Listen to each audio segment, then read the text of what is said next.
அப்புறம் 6:10க்கு டாக்டர் சொன்னது கேப்டன் பண்ண முடியல,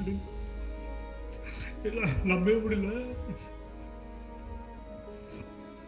ஒரு மணி நேரம் அப்படியே உட்காந்துட்டோம் இடத்துல, அப்படியே ஒன்றும் புரியல எனக்கு.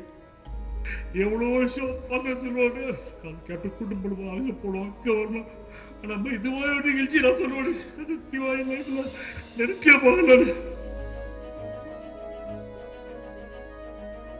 எனக்கு முகவரி கொடுத்த கேப்டன் அவர்களுக்கு இன்னைக்கு நினைவஞ்சல்.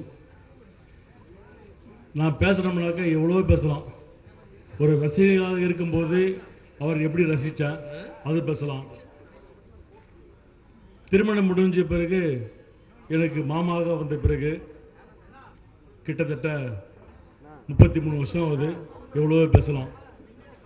கட்சி ஆரம்பித்த பிறகு நான் ஏற்றுக்கொண்ட தலைவராக கிட்டத்தட்ட 18 வருஷம், எவ்வளோ பேசலாம். திரைப்பட தயாரிப்பாளராக எவ்வளோ பேசலாம். நான் ரொம்ப பேச போகிறதில்ல, 2 விஷயம் சொல்ல பேச போகிறேன். நான் 2011 நம்ம அதிமுகவோட கூட்டணி வச்சு நம்ம இது எல்லாருக்கும் தெரியும், எல்லா மாவட்டத்துக்கும் தெரியும். அப்போ ஒரு சீட்டு பிரச்சனை வந்துச்சு நம்மளுக்கு. அப்போ பார்த்தீங்கன்னா தமிழ்நாட்டில் இருக்கிற அனைத்து மாவட்ட கழக செயலர்களும் நம்முடைய தலைமை கழகத்துக்கு வந்துட்டாங்க அன்னைக்கு. அப்போ பார்த்தீங்கன்னா அந்த அம்மையாருடைய உருவம் வெளியே எல்லாம் கொளுத்துனாங்க. அதுக்கப்புறம் எல்லா கட்சி தலைவர்களும், கம்யூனிஸ்ட்லேருந்து எல்லா கட்சி தலைவரும் கேப்டனை பார்த்து இங்கே ஆஃபீஸுக்கு வந்தாங்க எல்லாமே. அப்போ அவங்க எல்லாமே என்ன சொன்னாங்கன்னாக்கா, கேப்டன் உங்கள் தலைமையில் நம்ம ஒரு அணி அமைச்சு எலெக்ஷன் சந்திப்போம் அப்படின்னு. அப்போ நான் கூட இருந்தேன். கேப்டன் சொன்னார், நான் அம்மையாருக்கு நான் வாக்குறுதி கொடுத்துட்டேன், அதனால் கண்டிப்பாக நான் பின் வாங்க மாட்டேன் அப்படி சொன்ன ஒரே தலைவர் நம்ம கேப்டன் அவர்கள் தான். அதுக்கப்புறம் 2011 நம்ம போட்டி போட்டு அந்த அம்மா ஆட்சிக்கு வந்தாங்க, நம்ம எதிர்கட்சி ஆனோம். இது மாதிரி தமிழ்நாட்டில் எந்த தலைவரும் இப்படி செய்ய மாட்டாங்க. அது வந்த வாய்ப்பை அன்னைக்கு 2011 எல்லா கட்சியுமே வந்தாங்க தலைவர் தேடி. அவர் நினைச்சிருந்தா 2011 தமிழகத்தினுடைய முதலமைச்சராக கண்டிப்பாக வந்திருப்பார் அவர். ஆனால் அந்த வார்த்தையை கடைசி வரைக்கும் காப்பாற்றினார் அவர். அதே போல் நான் ரசிகர்கள் வாங்கும்போது பல முறை பேசியிருக்கிறாங்க. இலங்கை பிரச்சனைக்கோசரம் டி நகரில் உண்ணாவிரதம் இருந்த கேப்டனாப்போ நான் போய் ஒரு சாலை போட்டேன், மாலை போட்டேன் நான். அதுக்கு பிறகு 1990 என்னோட சகோதரியை திருமணம் செய்ய எனக்கு தெரியாது, திருமணம் முடிஞ்சது. அப்போ நான் மாலை போட்டேன், சந்தோஷமா இருந்துச்சு எனக்கு. அதுக்கு பிறகு எனக்கு என்னுடைய தயாரிப்பாளருக்கு வல்லரசு படத்தில் தயாரிக்க வாய்ப்பு கொடுத்து அந்த முதல் நாள் படப்பிடிப்புக்கு ஒரு மாலை போட்டு சந்தோஷப்பட்டேன் நான். எனக்கு இந்த டிசம்பர் 28 எனக்கு பிடிக்காத நாள் டிசம்பர் 28.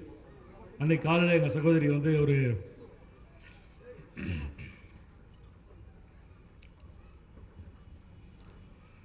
நான் இன்னும் ஆக்சுவலாக அழுவலை, பெருசாக வரமாட்டேங்குது. ஏன்னா அவர் இங்கே தான் இருக்காரு, நம்ம கூட தான் இருக்காரு அவர்.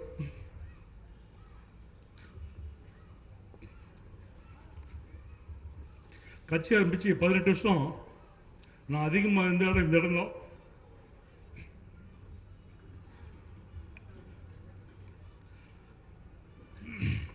கட்சி ஆரம்பிச்ச உடனே என்னை வீட்டுக்கு கூப்பிட்டாரு.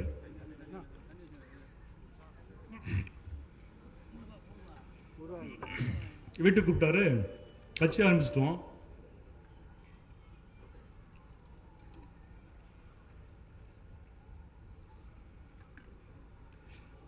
கட்சி ஆரம்பிச்சிட்டோம், ஆஃபீஸ் கிடையாது, நான் இப்போ எங்கே உட்காருவாடினாரு.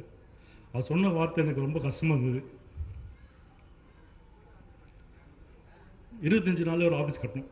நான் என் நண்பர்கள் ஒரு 4 பேர் சேர்ந்து ஒரு ஆஃபீஸ் கட்டணும் ஃப்ரண்ட்டில். அப்போ இங்கே கல்யாண மண்டபம் இருந்தது.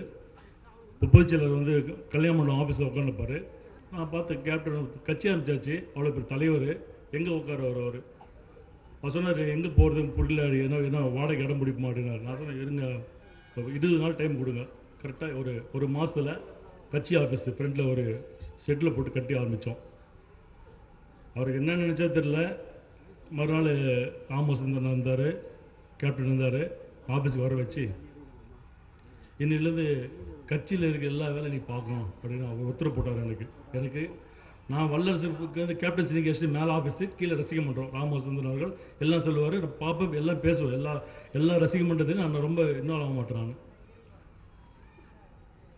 அப்போ தான் கொடியை நம்ம வல்லரசு படத்தில் கொடியை அறிமுகப்படுத்துகிறோம். அப்போ அந்த கொடியை அறிமுகப்படுத்துவது நான், இப்போ நம்முடைய மறைந்த பொதுச்செயலாளர் ராமசுந்தரன் அவர்கள், நம்முடைய பழைய கேப்டனுடைய நண்பர் இப்ராஹிம் அவர்கள், நாங்கள்லாம் சேர்ந்து தான் அந்த கொடியை அப்போ அறிமுகப்படுத்துவோம், ரசிக மன்ற கொடி. அப்போ வந்து இந்த ராமசுந்தரன் அண்ணனுக்கு உடம்பு சரியில்லை, நீ கூட அண்ணனுக்கு கூட வந்து எல்லா வேலை போகணும் அப்படின்னு எனக்கு கட்டளையிட்டார் 2005. அப்போ வந்து பார்த்தசாரதி இன்னும் 2 பேர் கட்சியில் இல்லை, அவங்க போயிட்டாங்க. இவங்க 2 பேர் கூட வச்சு நீ எல்லா வேலை பார்க்கணும் அப்படின்னாரு. எனக்கு உத்தரவு போட்டார். எனக்கு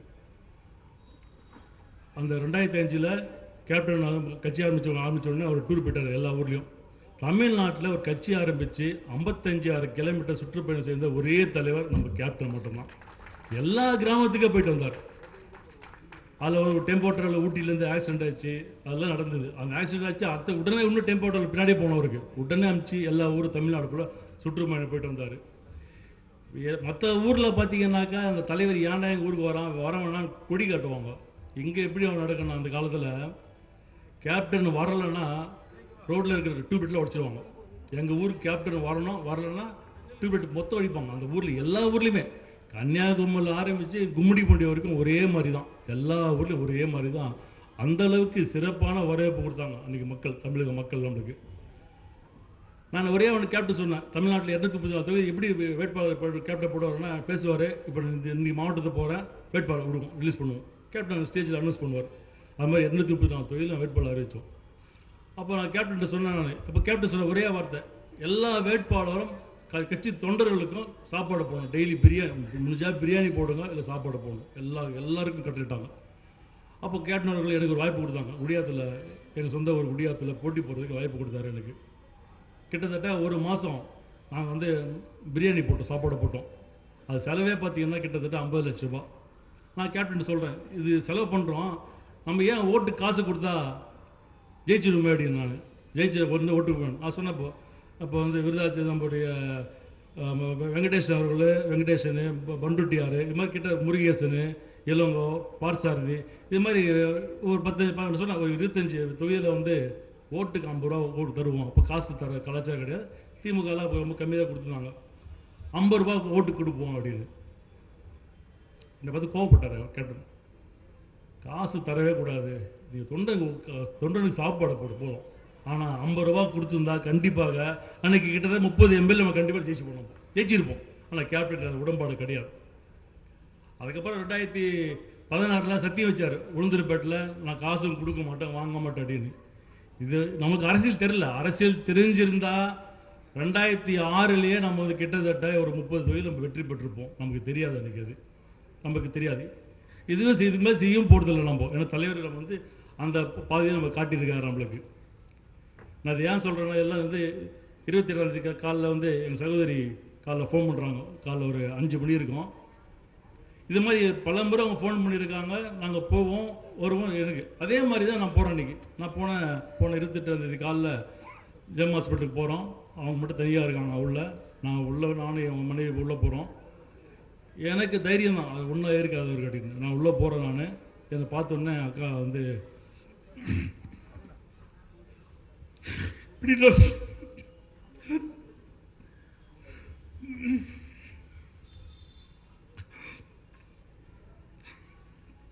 சொன்னாங்க, நம்பிக்கை இல்லை பையோ.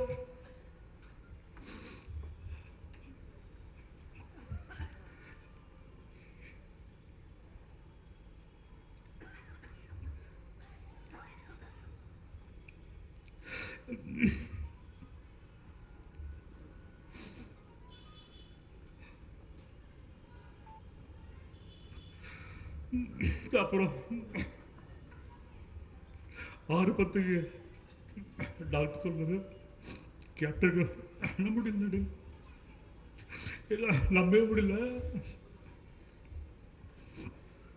ஒரு மணி நேரம் அப்படியே உட்காந்துட்டோம் இடத்துல. அப்படியே ஒன்றும் புரியல எனக்கு. அதுக்கப்புறம் பாஸ்டருக்கு ட்ரை பண்ணேன். எப்படி சொல்றது தெரியல எனக்கு. பாஸ்டர்கிட்ட சொல்லி பாஸ்டர் எல்லாம் சொல்லிட்டு பாடிட்டா. நான் சார் சொல்றீங்க? ஆமா பாஸ்டர்.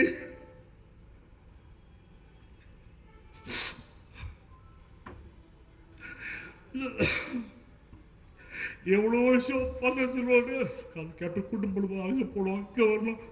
நம்ம இதுவாக ஒரு நிகழ்ச்சி நான் சொல்லுவேன், சத்தியமா என் லைஃப்ல நெருக்கிய போகல.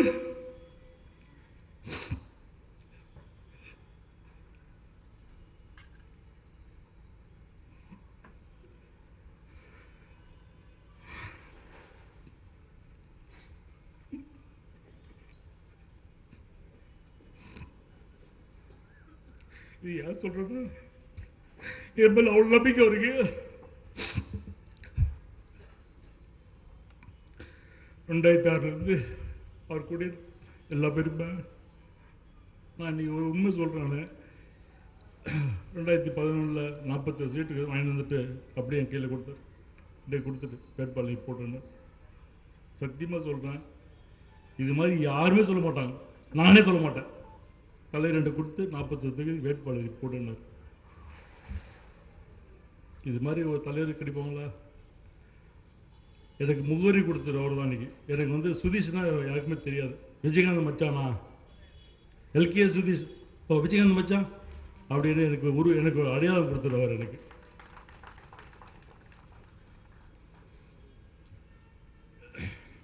எனக்கு எவ்வளோ பேசணும் இருக்கு. எனக்கு கடைசியில் வந்து நான் எவ்வளோ மாலை போட்டேன்.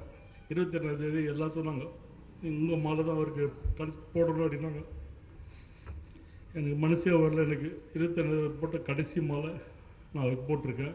இன்றைக்கி வந்து இது மாதிரி ஒரு நிகழ்ச்சியில் இது மாதிரி நடக்குமா அப்படின்னு நான் வாழ்க்கையில் நினச்சி பார்த்தே கிடையாது. இங்கே எவ்வளோ நிகழ்ச்சி.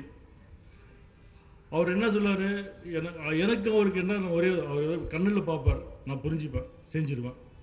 அதே மாதிரி அவர் தெரியும் இது ஒரு விஷயம் இது பண்ணணும் அப்படின்னு சொல்லிட்டா அவர் என்ன நினைக்கிறோ நான் பண்ணி இது வரைக்கும் நான் பண்ணி கொடுத்துருக்கான்னு. அதனால சொல்லுவார், சுதீஷை கொடுத்துருக்கு பார்த்துப்பாரு. இப்படி எல்லாம் வந்து கௌரவப்படுத்தினார். எவ்வளோ பண்ணார். எனக்கு கள்ளக்குறிச்சியில் 2009 வேட்பாளர் இருக்கிறேன். நான் வந்து ஒரு 3 நாள் எனக்கு பிரச்சாரம் வராரு. எனக்கு வெயில் காலில் எல்லா தலைவருக்கும் பார்த்தீங்கன்னா பொதுவாக சாயந்தரம் 6 மணிக்கு தான் கிளம்பி வருவாங்க. இவர் காலையில் 8 மணிக்கு கழிட்டார். காலைல போகலாம் வாடின்னு நான் சொல்கிறேன், வேணாம் கேப்டன், 8 மணிக்கில் போன கஷ்டமாக இருக்குது, வேணாது, நீ வண்டி யாரு, நீ வரையா, நான் போட்ட மாட்டேங்கிறது. அது மாதிரி 8 மணிக்கு ஆரம்பித்து கிட்டத்தட்ட இரவு 10 மணி வரைக்கும். 10 மணிக்கு அது கள்ளக்குறிச்சி அந்த டைமில் பார்த்தீங்கன்னா கூட்டம் அப்படி இருக்கும். 10 மணி, அதாவது 7 மணிக்கு போகிற இடத்துல நாங்கள் 10 மணிக்கு போவோம். அதுக்கப்புறம் மைக்கெல்லாம் ஆஃப் பண்ணிவிட்டு 10 மணிலேருந்து 12 வரைக்கும் சும்மா கை காட்டிட்டே வருவார். இது மாதிரி பிரச்சாரம் எனக்கு மட்டும் இல்லை, தமிழ்நாட்டில் இந்த எல்லா தொகுதியும் இப்படி தான். நம்முடைய வேட்பாளர்களுக்கு கட்சி கோசம் கஷ்டப்பட்ட தலைவர் நம்ம தலைவர் தான். வேறு எந்த தலைவரும் இருக்காது. எல்லாம் 6 மணிக்கு கிளம்பும். ஆனால் நம்ம தலைவர் காலை 8 மணிக்கு ஆரம்பித்து இரவு 12 வரைக்கும் கட்சி கோசம் உழைத்த ஒரு தலைவர்னா நம்ம தலைவர் தான், வேறு யாருமே கிடையாது.